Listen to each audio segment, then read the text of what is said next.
জুবিন দেশৰ মানুহলৈ নমস্কাৰ প্ৰণাম হয় নমস্কাৰ আমি বৈ যোনখিনি কথা কৈছে তাৰ বাদে আৰু মোৰ ক'বলৈ একো নাই বেলেগ সেইখিনি কথাই আমি আপোনালোকৰ সহযোগ লাগে মৰম লাগে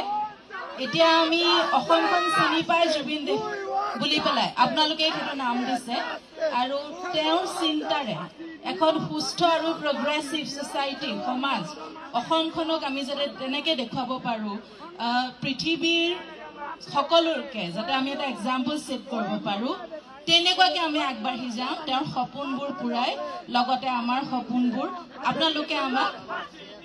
জাতি ধৰ্ম বৰ্ণ নিৰ্বিশেষে এটো দাদাই কৈয়ে থাকে ন সেইবিলাকৰ ওপৰত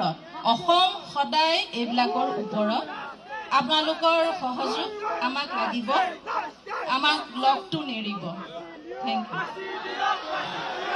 জয় জুবিন দা জয়